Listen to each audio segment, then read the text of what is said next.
Ini luar biasa ya, kekayaan alam Indonesia. Tapi lagi-lagi, kemana itu kekayaan alam Indonesia? Ya, kemana?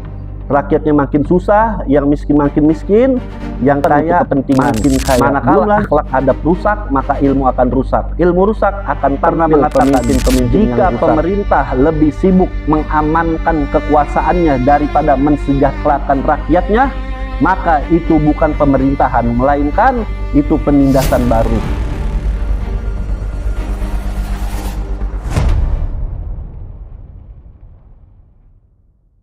Ibnu Khaldun memberikan 5 tanda-tanda suatu negara ini akan hancur. Nah, kita analisa. Mudah-mudahan Indonesia ini nggak termasuk dalam 5 ini. Tapi kalau termasuk, mungkin kita sama-sama mengetahui bagaimana Indonesia ini akhir-akhir ini 10 tahun belakangan ini wabil khusus betul-betul memprihatinkan. Baik itu dari masalah kita, demokrasi kita, baik itu masalah hukum kita, keadilan kita, bagaimana pejabatnya menggunakan wewenang jabatannya, hukum diporak-porak gandakan. Nah, tidak lain dan tidak bukan, di sini kami sampaikan ya, untuk kita bisa menganalisis di kita punya negeri ini bagaimana keadaannya. Nah, maka dari itu Ibnu Khaldun mengatakan bagaimana negara ini rusak, hancur, ada 5 kriteria. Yang pertama, para pejabatnya menggunakan kekuasaan untuk kepentingan pribadi. Nah, manakala seorang pejabat menggunakan kekuasaannya, pengaruhnya untuk kepentingan pribadi, bukan untuk rakyat, ini tanda-tanda negeri akan hancur, bangsa akan hancur. Maka dari itu kita lihat dalam sejarah Islam, ya, di situ dikatakan ketika Amirul Mukminin Sayyidina Ali bin Abi Thalib pernah memberikan nasihat kepada para pejabat-pejabatnya. Apa kata Sayyidina Ali? Janganlah kalian menggunakan pengaruh jabatan kalian untuk memperkuat kekuasaan kalian dan untuk bertindak sewenang-wenang.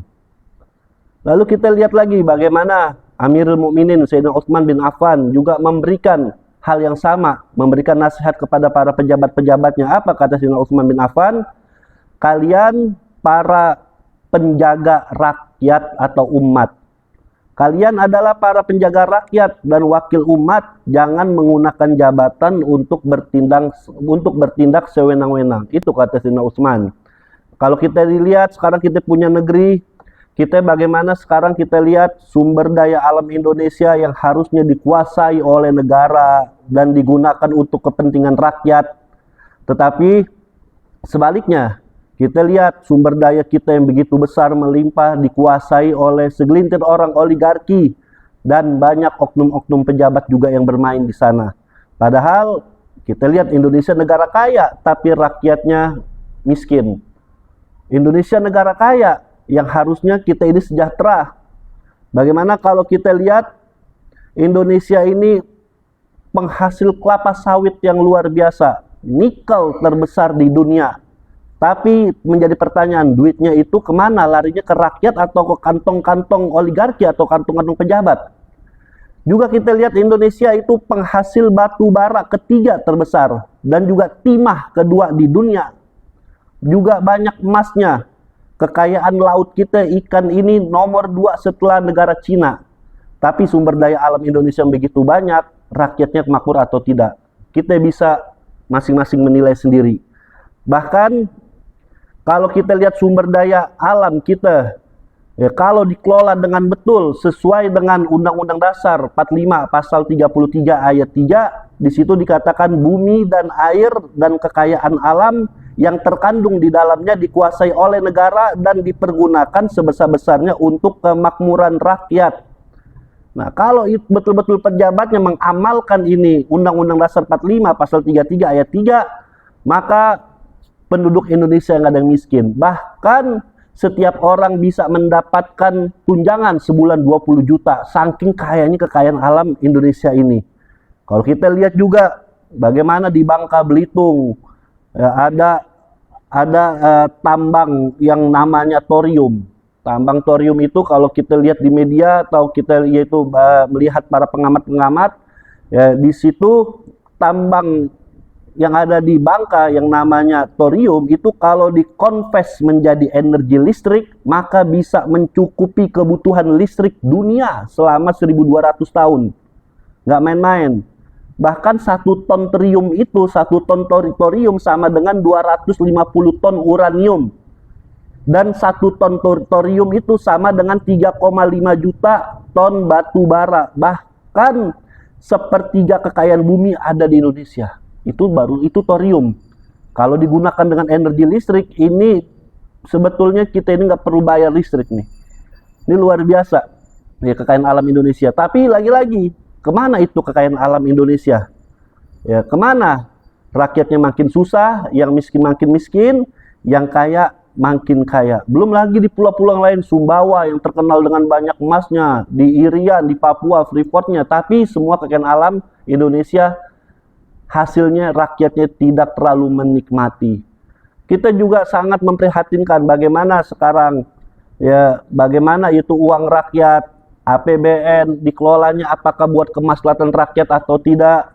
Yang kita lihat bagaimana kita tahu sekarang ya pemerintah di satu sisi ya kita terima apresiasi positifnya, yaitu memberikan makan bergizi gratis MBG. Tapi yang menjadi permasalahan dan sering beredar di media-media, bagaimana terkadang kadang-kadang yaitu itu dijadikan ajang buat bisnis. Ajang buat bisnis. Tentu kita terkejut. Ya bagaimana kita lihat ya di media BGN habiskan 4 triliun hanya untuk beli piring dan sendok untuk 15 SPPG di Jogja, ya motor listrik ya yang harganya sampai selangit 42 juta, beli kos kaki sampai 6,9 miliar, harga sepasangnya 100.000. Ya. Padahal kalau anggaran itu dikelola dengan betul, bagaimana itu anggaran tersebut MBG itu setahun 335 triliun. Itu kalau dibagi ke seluruh rakyat Indonesia per orang per bulan dapat 360.000. Kalau dibagi hanya untuk orang miskin per bulan 5,2 juta. Nah, maka dari itu di sini kita memberikan yaitu kita bicara seperti ini tidak lain dan tidak bukan yaitu amar ma'ruf nahi munkar. Yaitu kita menyuruhkan kebaikan dan mencegah kemunkaran. Ya, mungkin ada beberapa hal yang positif dari kita punya pemerintah, kita dukung. Tapi juga ada beberapa hal yang nggak bagus, wajib kita kritisi karena ini semua tanggung jawab kita. Semua tanggung jawab kita. Maka dari itu, lagi-lagi Ibnu Khaldun mengatakan bahwasanya di antara tanda-tanda negara yang rusak bagaimana pejabatnya menggunakan kekuasaan bukan pada tempatnya. Maka dari itu ya, APBN itu uangnya dari rakyat, harusnya dipergunakan yang baik untuk rakyat. Jangan disalahgunakan. Lalu yang kedua, bagaimana kata Ibnu Khaldun di antara tanda-tanda negara yang rusak ini akan hancur, korupsi tidak diberantas dengan serius, maraknya korupsi. Nah, kita lihat lagi ke Islam. Dulu di zaman Sayyidina Umar bin Khattab radhiyallahu taala anhu, Sayyidina Umar untuk mencegah korupsi, para pejabatnya korupsi, Sayyidina Umar sebelum mengangkat pejabatnya, Sayyidina Umar mencatat kekayaan para pegawainya. Sebelum diangkat berapa kekayaannya dan setelah berhenti berapa kekayaannya. Jika para pejabat tersebut melonjak kekayaannya yang tidak rasional, maka menurut Sayyidina Umar radhiyallahu taala anhu ini menunjukkan bahwa pejabat tersebut telah mengeksploitasi pengaruh dan telah menggunakan jabatannya untuk kepentingan pribadi. Kita lihat gitu punya negeri, korupsi makin gila-gilaan. Ya, di satu sisi kita mungkin memberikan apresiasi bagaimana yaitu presiden kita juga sering kita lihat di TV bagaimana dia memajang yaitu dengan Kejaksaan Agung hasil duit sitaan korupsi. Ya, itu bagus. Tapi yang menjadi permasalahan berapa banyak juga ribuan triliun yang kasus dulu masalah pengoplosan minyak, kemana tuh? Apakah berantasnya dengan betul atau tidak? Makanya di sini kita minta komitmen yang katanya pengen memberantas korupsi sampai Antartika. Jangankan sampai Antartika, antar kita aja kadang-kadang ini belum maksimal. Belum maksimal. Korupsi masih merajalela, memberantasnya masih setengah-setengah. Maka dari itu, kata Ibnu Khaldun, korupsi negara yang akan hancur tersebut, bagaimana korupsi tidak diberantas dengan serius. Ini yang kedua.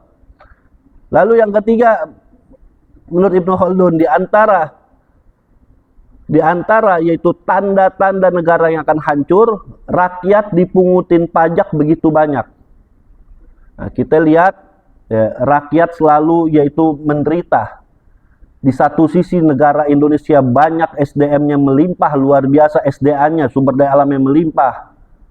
Yang harusnya sumber daya alam tersebut BUMN-nya yang harusnya itu masuk kas negara, kalau dikelola dengan betul, niscaya rakyat ini bayar pajaknya kecil. Bahkan nggak perlu bayar pajak. Pajak itu sifatnya dalam Islam kalau hanya darurat. Kalau betul-betul yaitu hanya darurat, negara jatuh miskin, sudah dikelola dengan betul tapi masih belum cukup, baru boleh pajak. Tapi sekarang kita lihat dari sumber daya alam Indonesia begitu banyak, BUMN Indonesia kok bisa bangkrut, ujung-ujungnya rakyat yang dikenakan pajak. Maka dari itu saya teringat cerita Al-Imam Nawawi, seorang ulama besar, Imam Nawawi, kitabnya luar biasa, seorang yaitu ahli fikih semua ilmu. Imam Nawawi ketika itu di dalam masanya yaitu ada salah seorang sultan ingin memajaki rakyatnya dengan alasan untuk membiayakan negara. Negara kasnya lagi kosong. Akhirnya ketika itu sang sultan meminta fatwa Imam Nawawi, apa hukumnya kalau saya ingin menaiki pajak rakyat? Imam Nawawi radhiyallahu taala anhu menjawab dengan simpel. Kata Imam Nawawi, untuk apa engkau ambil pajak wahai sultan? Sultan menjawab, ya untuk keperluan kita perang, untuk bagaimana menghidupkan negara kita. Imam Nawawi mengatakan, baik, yang kedua saya akan bertanya, kenapa kok mesti pakai uang pajak? Kenapa rakyat mesti dipajaki? Kenapa nggak pakai kas negara? Sang Sultan mengatakan, kas negara ini tidak cukup, kosong. Lalu Imam Nawawi mengatakan, ya apa kata Imam Nawawi? Kenapa kas negara kosong? Ketika ditanya seperti itu, sang sultan nggak bisa menjawab, bahkan mukanya merah. Maka dari itu, di sini dikatakan, ya, kata Imam Nawawi, engkau nggak boleh mengambil pajak sembarangan sebelum engkau berantas korupsi dulu yang telah dilakukan oleh para pejabat-pejabat engkau, yang hidupnya nggak wajar, kekayaannya yang begitu nggak wajar. Kalau seandainya engkau sudah berantas korupsi dengan betul, ternyata kas negara masih kurang, apa kata Imam Nawawi? Jangan kau naikkan pajak dulu, engkau potong dulu gaji-gaji pejabat. Mana mungkin pejabat-pejabat engkau memiliki gaji yang banyak sedangkan rakyat lagi susah. Kalau dua hal ini sudah engkau lakukan, berantas korupsi dengan betul tanpa pandang pilih, engkau potong itu gaji pejabat engkau untuk kemakmuran rakyat, kalau masih kurang silakan engkau ambil pajak. Nah, kata Ibnu Khaldun bahkan mengatakan di antara tanda-tanda negara akan bangkrut ketika rakyatnya dipajaki melulu terlalu tinggi. Ini yang ketiga. Lalu yang keempat, kata Ibnu Khaldun, di antara tanda-tanda negara akan rusak, akan hancur, yaitu susahnya mencari keadilan. Ya. Makanya dalam Al-Quran dikatakan, innallaha ya'muru bil adli wal ihsan. Sesungguhnya Allah memerintahkan keadilan. Memerintahkan keadilan dan kebaikan. Yang menarik dalam ayat ini, Allah perintahkan keadilan dulu. Allah nggak mengatakan innallaha ya'muru bil ihsan wal adil, enggak, tapi innallaha ya'muru bil adli wal ihsan. Allah perintahkan keadilan dulu baru ada kebaikan. Maksudnya apa? Jangan harap ada kebaikan kalau keadilan tidak ditegakkan. Maka dari itu kita lihat di kita punya negeri, ya, bagaimana 10 terakhir ini dan dilanjutkan kepemimpinan yang sekarang ini, apakah kita warga negara sudah mendapatkan keadilan atau tidak? Bagaimana terjadi berbagai macam diskriminasi, pelanggaran hak asasi manusia belum sampai tuntas. Bagaimana kita lihat yaitu pelanggaran-pelanggaran hak asasi manusia yang harusnya rakyatnya dilindungi, tapi ternyata kadang-kadang rakyatnya sendiri yang diintimidasi. Banyak kita lihat yaitu beberapa hal yang terjadi, bagaimana rakyatnya sendiri dizolimi. Apakah ini keadilan? Tentu tidak.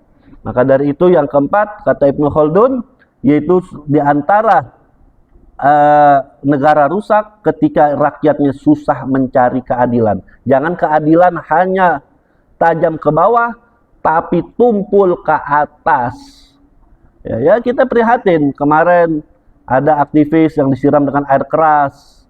Ya, ini pelajaran. Bahkan sebelumnya Di rezim sebelumnya bagaimana? Yaitu peristiwa Kanjuruhan, peristiwa KM 50 yang sampai sekarang juga nggak jelas.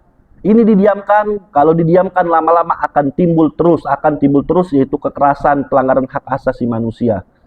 Lalu yang kelima, kata Ibnu Khaldun mengatakan di antara tanda-tanda bangsa yang rusak, adabnya, moralnya yaitu turun, krisis adab.